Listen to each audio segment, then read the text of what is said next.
Everyone, आज के video में हम एक नई सीरीज़ चालू करने वाले हैं। अब हम इनफर्टिलिटी के बारे में पढ़ेंगे।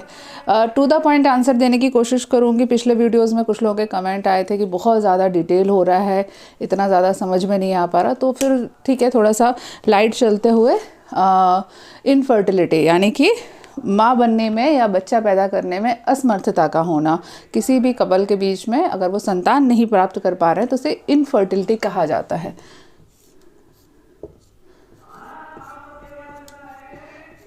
इनफर्टिलिटी, देखिए इनफर्टिलिटी की पहले तो ना डेफिनेशन समझ लीजिए, इसकी जो परिभाषा है। कई बार लोगों को ऐसी गलतफहमी होती है कि शादी हुई है, 2-4 बार संबंध बने हैं, 1-2 महीने साथ में रहे हैं और बच्चा नहीं आ रहा है तो इसका मतलब औरत में या आदमी में कोई दिक्कत है। ऐसा नहीं होता। इनफर्टिलिटी की डेफिनेशन में 3 शब्द हैं जो बहुत ज़्यादा ज़रूरी हैं। पहला इम्पॉर्टेंट चीज़ है कम से कम 1 ईयर या उससे ज़्यादा, यानी कि अगर कोई कपल लगभग 1 साल या 1 साल से ज़्यादा समय तक के लिए साथ में है, फिर अगर बच्चा नहीं आ रहा है तब उसे इनफर्टिलिटी के अंतर्गत माना जाएगा। दूसरा पॉइंट होता है regular sexual activity. Regular sexual activity मतलब हर जो कपल है उनके बीच में हर 3 से 4 दिन के बाद में या 5 दिन के बाद में सेक्सुअल एक्टिविटी का होना ज़रूरी है। मान लीजिए हस्बैंड बाहर जॉब करते हैं, कहीं कारण किसी कारण से, कोई आर्मी में है, कोई बाहर जॉब कर रहे हैं, ऐसी कंडीशन में 15 दिन में 1 दिन के लिए घर पे आते हैं, 1 दिन सैटरडे संडे रुकते हैं, उसके बाद चले जाते हैं। इस तरीके से यदि काफ़ी लंबे समय तक भी वो लोग शादीशुदा हैं लेकिन उसके बावजूद अगर बच्चा नहीं ठहर रहा है तो उसे इनफर्टिलिटी के अंतर्गत नहीं माना जाएगा, क्योंकि रेगुलर सेक्सुअल एक्टिविटी का होना ज़रूरी है। ठीक है, ये हुआ दूसरा पॉइंट। तीसरा पॉइंट है अनप्रोटेक्टेड सेक्स।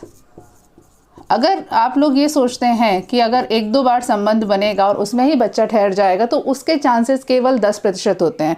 मतलब 10% महिलाएं ऐसी भी हो सकती हैं कि जिन्होंने पहली बार संबंध बनाया, पहली बार केवल 1 बार संबंध बनाया, उसमें भी बच्चा ठहर गया, लेकिन बाकी जो 90% फीमेल हैं उनके साथ ऐसे चांसेस बहुत कम होते हैं। अगर ये तीनों डेफिनेशन है कि अगर शादी को या सेक्सुअली एक्टिव होने के बाद 1 साल हो गए हैं, रेगुलर सेक्सुअल एक्टिविटी में है, हर 4 से 5 दिन के बाद सेक्सुअली एक्टिव हो रहे हैं और अनप्रोटेक्टेड सेक्स कर रहे हैं हर बार, इन तीनों कंडीशन के साथ में यदि 1 साल में बच्चा नहीं ठहरता है तब उसे इनफर्टिलिटी के अंतर्गत माना जाता है। यानी कि किसी न किसी प्रकार की प्रॉब्लम है, मेडिकल कंडीशन है जिसकी वजह से बच्चा नहीं ठहर रहा है। तो पहले ये डेफिनेशन ध्यान रखें। कभी इस चक्कर में मत पड़े कि 4 महीने हुए हैं और बच्चा नहीं आया और आप डॉक्टर के पास चले गए, वो अननेसेसरी है। ऐसा नहीं है कि कोई बीमारी है, ऐसा हो जाता है। मैंने बताया ना, केवल 10% महिलाएं ऐसी होती हैं जिसमें पहली बार में बच्चा ठहर जाता है और लगभग 40% महिलाएं ऐसी होती हैं जिनमें 1 साल के अंदर ही अपने बिना अनप्रोटेक्टेड सेक्स के बच्चा ठहर जाता है। बाकी 60% महिलाएं ऐसी होती हैं जिनमें टाइम लगता है। ठीक है, तो पहली चीज़ है डेफिनेशन को ध्यान रखें। दूसरा, इनफर्टिलिटी भी 2 प्रकार की होती है। पहली कहलाती है प्राइमरी। प्राइमरी का मतलब होता है कि ऐसी महिलाएं जिन्हें कभी कंसीव ही नहीं किया है, कभी बच्चा ठहरा ही नहीं है, उसे प्राइमरी इनफर्टिलिटी कहा जाता है। और दूसरा होता है सेकेंडरी। सेकेंडरी का मतलब है कि एक बार तो बच्चा ठहर गया, ठीक है, लेकिन बच्चा ठहरने में बहुत सारी चीज़ें हो सकती है। हो सकता है बच्चा ठहरा हो लेकिन अबॉर्शन हो गया हो, बच्चा खराब हो गया हो। ऐसा भी हो सकता है बच्चा पेट में तो आया था लेकिन जीवित बच्चा नहीं हुआ, स्टिल बर्थ हुआ, यानी कि मरा हुआ बच्चा पैदा हुआ। और ऐसा भी हो सकता है कि अच्छा लिविंग नॉर्मल हेल्दी बेबी हो जाए लेकिन बाद में कोई दुर्घटना हो जाए। इन तीनों ही कंडीशन में लेकिन अगर उसने कंसीव किया है, मतलब पेट के अंदर बच्चा आया है, तब उसे सेकेंडरी इनफर्टिलिटी माना जाता है। अब ये पॉइंट थोड़ा सा ध्यान रखिए। कई बार आदमियों को ये गलतफहमी होती है कि अगर उन्होंने संबंध बनाया और पहला बच्चा तो आ गया था लेकिन दूसरी बार बच्चा नहीं आ रहा है, तो कई बार आदमी लोग सोचते हैं कि उनके अंदर प्रॉब्लम नहीं है, औरत के अंदर प्रॉब्लम है, पर ऐसा बिल्कुल नहीं होता। प्राइमरी और सेकेंडरी इनफर्टिलिटी मेल और फीमेल दोनों में हो सकती है। मतलब बच्चा पैदा ना हो पाना, बच्चा पैदा नहीं होना, इसके कारणों में स्त्री और पुरुष दोनों ही बराबर के जिम्मेदार होते हैं। अगर हम कारण के लिए बात करें तो अगर 100 महिलाएं हैं जिनको बच्चा नहीं ठहर रहा है तो लगभग 35% में मेल कॉज होते हैं, यानी कि आदमी के अंदर प्रॉब्लम होती है कि बच्चा नहीं ठहर पा रहा है। रिमेनिंग 45% में फीमेल के अंदर प्रॉब्लम होती है। और उसके बाद 10% कुछ ऐसे लोग होते हैं जिसमें मेल और फीमेल दोनों में प्रॉब्लम हो सकती है। बोलेंगे तो हो गया 90%, 10% कहाँ गया? 10% ऐसे कॉज होते हैं जिसमें डॉक्टर को भी नहीं पता होता कि क्या हो रहा है।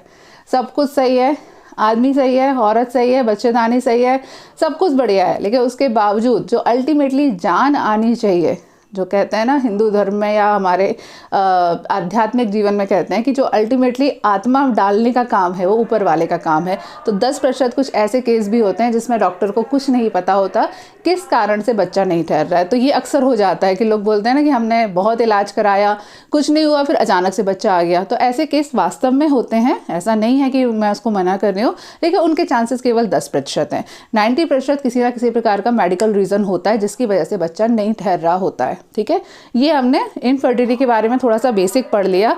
अब हम जान लेते हैं कि इनफर्टिलिटी अगर हो रही है, यानी कि बच्चा पैदा करने के लिए कौन कौन से फैक्टर का सही होना ज़रूरी है, उसे हम नेक्स्ट वीडियो में डिस्कशन करेंगे। Thank you.